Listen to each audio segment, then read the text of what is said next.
Mitchell, what chapter are we in? 1. There you go. There you go. All right, so what else? Hey, what else are we looking for in youth group? What else are we looking to have? And I think we're doing a phenomenal job at this, PT Dubs, which means by the way. What else are we looking for? So we want to bring our notebooks. Yes, yes, yes. We want to take notes. I see a lot of notebooks. I see a lot of pens. We're going to take notes. We're going to pay attention. We're going to take this stuff. We want to internalize it. What else are we looking for? Jesus. There you go, Quinn. Yep, Quinn's on a roll today. Some attitude, right? I feel like you guys got great attitude when you're here. The reason I stress that is because you can't learn in a bad attitude. That's why school sucks so bad sometimes. Because you got a bad attitude, it's really hard to get information in. It's hard to have fun. It's hard to fellowship with believers if you have a negative attitude and a bad attitude. What else are we looking for? Attitude and... all right, I'm going to bring it to later. All right, effort, right? Effort in worship means trying. If you don't know the... I don't expect you to sing if you don't know the words, but read the words, right? Or try to sing. What does it mean during teaching? Paying attention, taking notes. What does it mean during the game? Playing the game, having a good time, right? So I think we're doing a great job at that, but I just want to continue to stress that as we go throughout this semester. So, Joshua chapter 1, we've been talking about, overall, the overarching topic is courage, courageous. We're talking about having courage. We're talking about becoming bold. We're talking about losing some of that fear that we all have. We all have it. So that's what we want to talk about. And we went to Joshua chapter 1, right, to look at this. We're going to be in Joshua chapter 1 for a couple of weeks. So every week I said, what are we in? That's what we're talking about. Joshua chapter 1. We saw 4 P's in Joshua chapter 1. I need someone's hand to tell me. Don't learn it out. I need someone's hand to tell me what's the first P. Sean. Hey, be confident. You're right. There you go. Good job, man. Good job. Second P.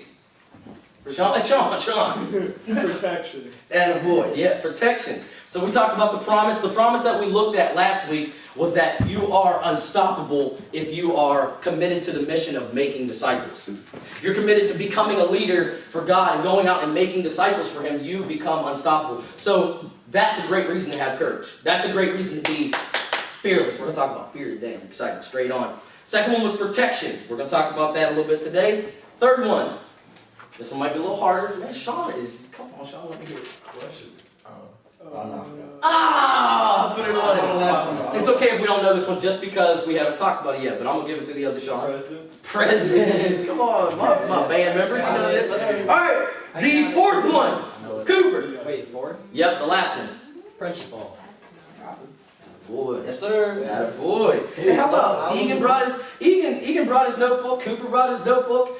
Egan's been working on putting it in a spot so that he can remember where it is. Where do you put it?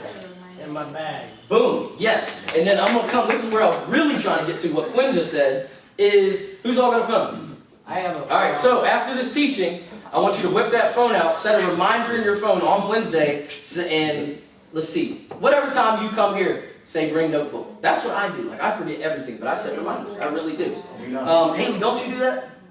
Yeah, great. All right.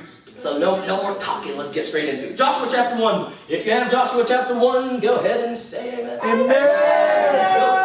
I'm going to read this whole thing, then we're going to talk really quick and finish it out. Joshua chapter 1, verse 1. After the death of Moses, the servant of the Lord said to Joshua the son of Nun, Moses' assistant, Moses, my servant, is dead. Now, therefore, arise, go over this Jordan, you and all this people, into the land that I am giving to them, to the people of Israel. Every place that the sole of your foot will tread upon, I have given to you, just as I promised to Moses. From the wilderness in this Lebanon, as far as the great river, the river Euphrates, all the land of the Hittites, to the great sea, towards the going down of the sun, shall be your territory. No man shall be able to stand before you all the days of your life.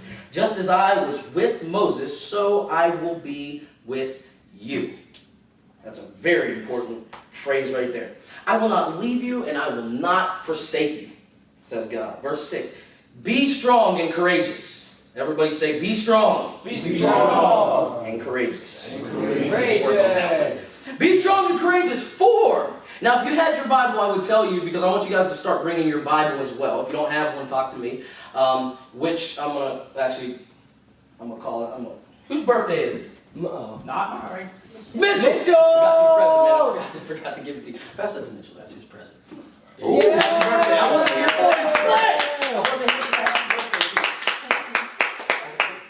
birthday. All right, verse 6. I would tell you to underline the word for right there. Very important word. For. It says, be strong and courageous, for you shall cause this people to inherit the land that I swore to their fathers to give to them. Only be strong and courageous. He says it again. Being careful to do according to all that the law that Moses, my servant, commanded you. Do not turn from it to the right or to the left, that you may have good success wherever you go. This book of the law shall not depart from your mouth, but you shall meditate on it day and night, so that you may be careful to do according to all that is written in it. For then you will make your way prosperous, and then you will have good success. So, I told you we're looking at the second P, protection. The Lord says, for I will be with you. There's the protection that he has. Because of his presence, which we'll look at next week, we have some protection. But more specifically, I want to zone in on this passage, and I want to call this teaching Becoming Strong and Courageous. Becoming Strong, it'd be a good title for it, Becoming Strong and Courageous. So I want you to look to your neighbor really quick, and I just want you to tell them, stop being so weak. That's maybe not nice. Lord, thank you so much for this time. Thank you. I'm praying now. Lord, thank you so much for this time. I pray that you would give us the ability to become strong, that the fears that we have in our lives, Lord, that we would begin to become courageous. We would begin to become bold, that we would learn to speak up and to speak out for you, that we wouldn't always fear what we see, but we would have faith when we fear what we see, Lord God. It's in your Son's name. Amen. Amen. All right, so here it is. We're going to start protection. Protection is the big P here. So I want to read this because it's going to just talk about the whole teaching. One line. I can become strong and courageous when I understand that God is my protection. Okay, repeat that after me. I can become strong and courageous. When I understand God is my protection. Okay, I can become strong and courageous when I understand that God is my protection. All right, hold that in your mind and let's continue. You may say, okay, Simeon, okay, great, strong, courageous, that's good, sounds real tough, sounds real good, but why? Why would I want to become strong and courageous? Why? Me as a middle schooler, me as a high schooler, me as a young adult, why would I want to become strong and courageous? I like me who I am. I don't want to become strong and courageous. Let me tell you why. Because your courage, listen to this real carefully, your courage, your strength, your boldness, your courage is the cause for other people's success. Your courage, your boldness is the cause for other people's success.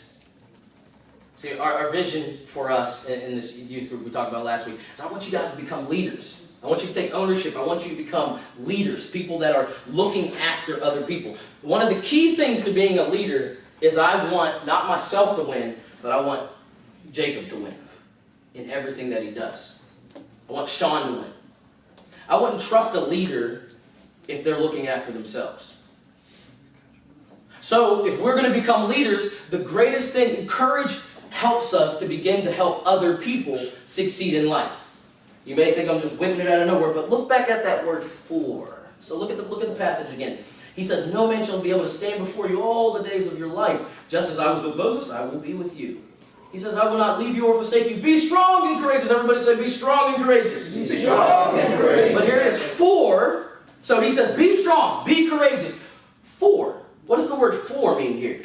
The word for is telling. Yes, that's it, Egan. The word for is a because. Be strong and courageous because. Be strong and courageous. Here comes the result. If you are strong and courageous, this is what's going to happen. Does that make sense? He says, be strong and courageous, for you shall cause this people to inherit the land that I swore to their fathers to give them. So when you can become strong and you can become courageous, he's saying other people will begin to win because of your strength and your courage. That's what leadership is.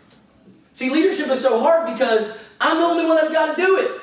If everybody else is doing it, it's easy to jump on a bandwagon and just kind of float down there like, oh shoot, they're doing it, well, I might as well do it. But what if I'm the only one? What if God tells me I've got to step up and everybody else is just going to act stupid? That takes some strength, doesn't it? It takes some boldness, it takes some courage. But when you can step up in your schools or wherever you're at, when you can step up, other people will begin to follow that and you will lead other people down the right path. That's what I mean when I say it causes other people to be successful. So, you guys have heard of momentum, right? Momentum. Who all plays sports? Great. If you don't play sports, who's watched sports? Who likes sports? Okay, so in sports, there's this little thing called momentum. Momentum. There's always this momentum shift. It's just like, whoa, one team is doing real good, and all of a sudden, whoa, now this team's doing good. Boom, it's a momentum shift. Now the next team's doing good. I've always asked myself, what is the cause of a momentum shift? What makes that happen? How does a team just go from being so terrible to just boom, out of nowhere, they're just amazing? You don't have to answer, it's rhetorical. I'm going to answer it. This is how I'm going to answer it. When I played baseball, you're going to baseball again. When I played baseball, this always happened. There was always this momentum shift on the teams that I was playing with. And I always wondered, what was the cause of that? I'll tell you what the cause was. There was always a pitcher, and I don't know who played baseball. I know Elliot did, whatever. You guys seen baseball. There was always a pitcher, you guys will understand this, that would just get up on that mound and man, they could bring it. Like boom, it was just like so fast, and nobody could hit that pitcher. Nobody could hit him because it was just a stud. Zoom, they'd be sending those, am I right? You ever face a pitcher like that? Yes. Terrible, it's a terrible thing.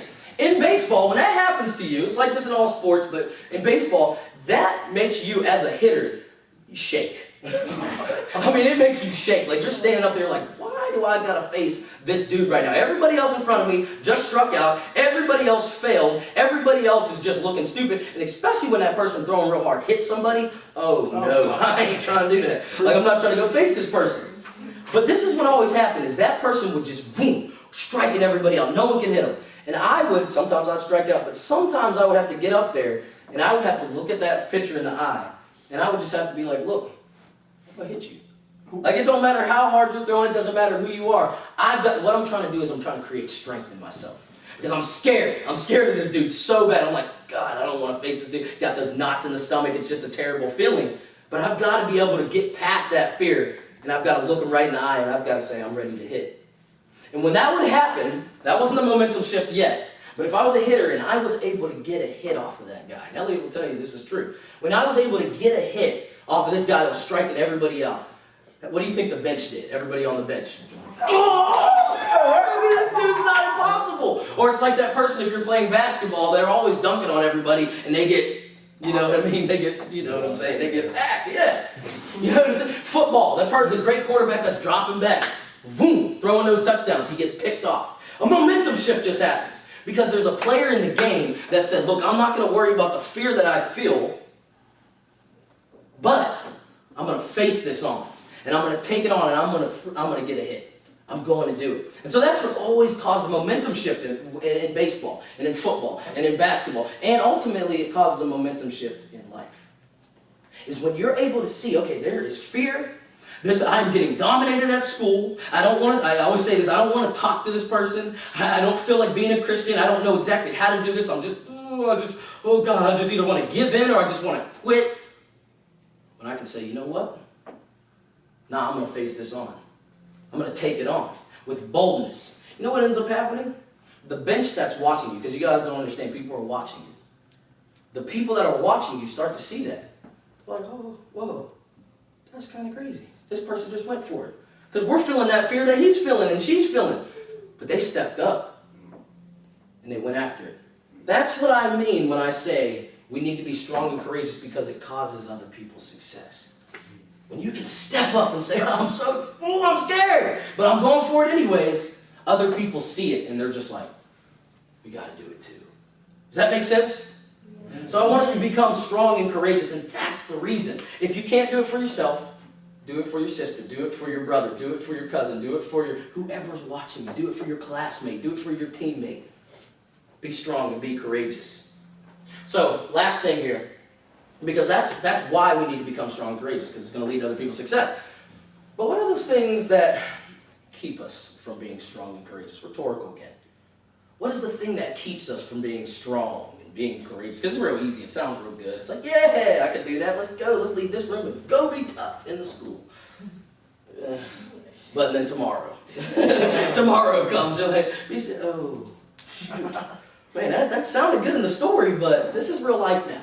So what is that one thing? There's one thing that just stops us. That stops us. It's this. I call it not just any old fear, but I call it irrational fear. Oh, we're going to break it down in a second. Irrational fear. Irrational means something that don't even make sense. It doesn't even make sense. That's the thing that stops us. Irrational fear. Fear that doesn't make sense. And you know what's funny? All fear is pretty irrational. So let me illustrate this a little bit too. So anybody, because we talk about sports, anybody ever play instrument? Yeah. Yeah. What about, okay, who plays a guitar? Okay, yeah. Okay. What about a trumpet? Yeah. For half a week. Yeah, you do? Oh, no way. And You can. Oh, so you can let it out. Yeah. So you played the violin. So Hey, violin! Oh, You talk this way. Oh, okay. You played. Okay. So the trumpet. There's a very similar instrument to the trumpet called the cornet. Yeah, cornet. Ain't nobody here's heard of a cornet. Who's heard? Except for Sean, because Sean, you've heard of a cornet. Aren't you? Okay, so I used to play when I was, Damien, how old are you? 9. Yeah, when I was that age. No, actually lower. When I was a little younger than you, I used to play the cornet. Do you know why I played the cornet? You don't have to answer that because you wouldn't know. The reason I played the cornet is because all of my brothers played the cornet. Isaiah, blah, blah, blah, blah, blah. All the older brothers, remember those 100 brothers that I have? They all played the cornet. They played it so clean and so smooth. And they could tell you, it was just so, it was beautiful. And I was a young little dude, and I was like, you know what? I want to do that. Like, I want to play that cornet like that. And so we would go to church camp, these big, huge church camp, where they would all play. They had what they called and you would probably understand this, you musicians, they had the first seat cornet, and they had the second seat cornet. And Isaiah would always come home and be like, by the way, I happened to get first seat cornet at camp. And I was like, oh, I got to get first seat cornet. So when I would go to camp, I was like, I'm going to get this. The thing is, let me just give you a side note. I never practiced like Isaiah practiced. I figured I was just going to take that thing up and just get after it. I never really practiced. But I got to camp, and I would go, and I did not make first seat cornet. Needless to say, I didn't make it past a year. So after that first year, I was like, never again will I be playing cornet. But every time I went to play the cornet, there was always this little, how do I explain it, like a knot in my stomach. It was like a little pit. It was like a little pit. Some of you have no idea what I'm talking about. Some of you know exactly what I'm talking about. Just a little knot. I would go to play and I was like, where did that come from? And that knot would just, it would move up to my throat and nothing would come out of the cornet. I could never play. Like it just never happened. You know what that knot was? That knot was, it was fear. It really was. It was fear. It wasn't just any old fear, but it was irrational fear. Now, I didn't practice. I understand. I was never going to be good. But it was irrational fear. It was irrational fear. So let me tell you exactly what I'm talking about. I would sit down, and I would see everyone else play. And before, I would pick that cornet up, and I would bring it to my mouth. And right before, you know, people say, my life flashed before me. They saw these scenes. That's what happened. I didn't think I was dying, but I did see people laughing at me before I played. I saw myself going, I saw no sound coming out. I saw a terrible, because when I would pick it up, I'd hear just a nasty old sound. So before I played, I would hear that. I would see that. It was like, am I going to fail? I would see people laughing. I'd see like my brother's disappointment. I would see all these things. And all of that would begin to cause this little knot, this little fear knot. And it would just work up and never came out. Never worked for me. Cornet did not happen. Now I said all that just to say that's what irrational fear is. It's when you go to do something and you see, for example, people laughing at you, or you see yourself failing, you see yourself walking up to that person and boom, you see yourself tripping, you see the failure before it ever happens. You see it before it ever happens. You know what that does? First off, it's irrational fear because it doesn't make sense because it never happened. It never happened, so don't let your brain see it. But you know what that does? It almost always makes you go, oh, nope, I ain't. And you just kind of walk away. Very few people can fill that knot, can see it and just like, oh God, and just go for it anyways. Very, very few people can do that without training, without people talking. This is the reality of it. It's like, let me give one more. It's like in basketball, when you're playing basketball, because I know you're a basketball player, and you go to ooh, nope, I'm gonna pass it. Why? Because you saw yourself missing. Yeah, so you understand. You understand what I'm saying. I feel you, bro. Yeah, it's a very scary thing. That's why I quit basketball.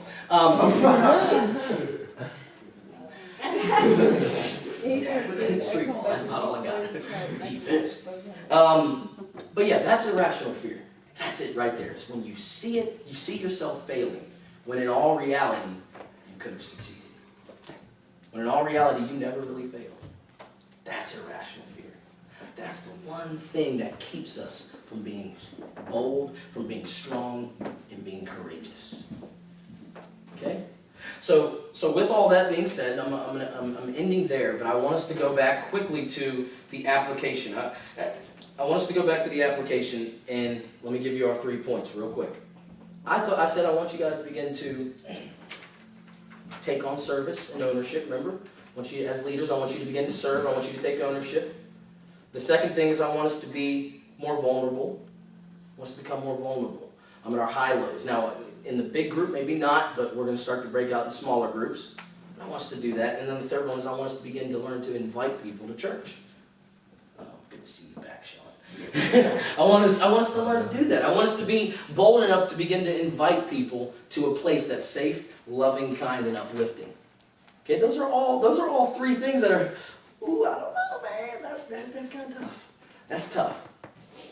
But I want us to remember, if that's tough for you, which you're just lying if it's not tough, because it's tough for me. If that's you, I want you to remember, I said this in the very beginning, that you can be bold, you can be strong, you can be courageous, if you remember that God is your protection. Remember, that was the P. God's your protection. There's this crazy little story in what is it? Kings, 2 Kings chapter 6. And Elijah, there's a servant of Elijah, and Elijah and him and his servant, they're going out, and there's surrounding armies. There's an enemy out there.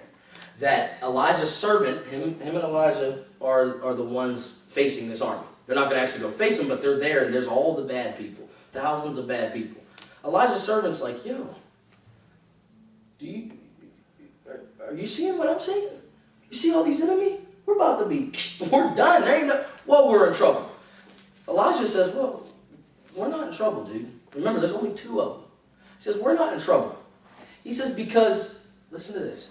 Elijah says to his servant, because the reason we're not in trouble is because the people that are with us are greater than those people out there. In other words, they're stronger. Elijah's servant's probably looking at him like y'all are looking at me like, what does that even mean? Elijah says, okay, let me show you what that means. He says, he prays to the Lord. He says, Lord, would you open this guy's eyes? Help him to see real quick. Open his eyes. And the Lord opens Elijah's servant's eyes, and he begins to see angels in an army of the Lord surrounding the people that are surrounding Elijah and his servant. That's crazy.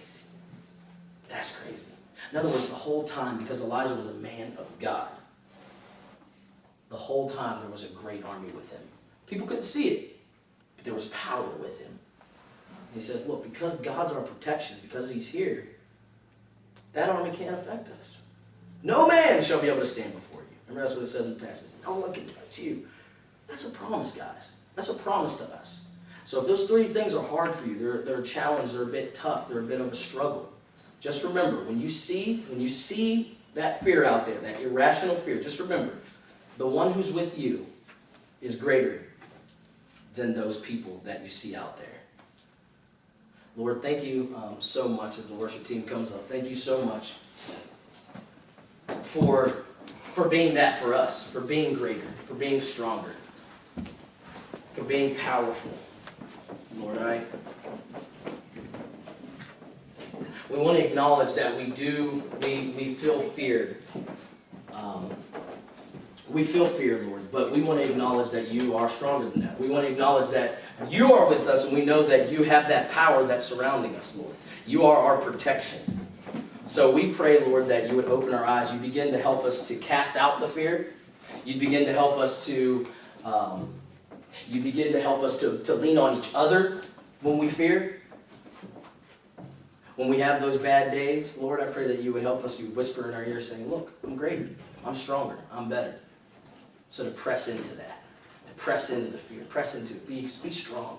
Be courageous. Be bold. Lord, we thank you so much for who you are. It's in your Son's name. Amen. Now, really quick, we're gonna sing our final song.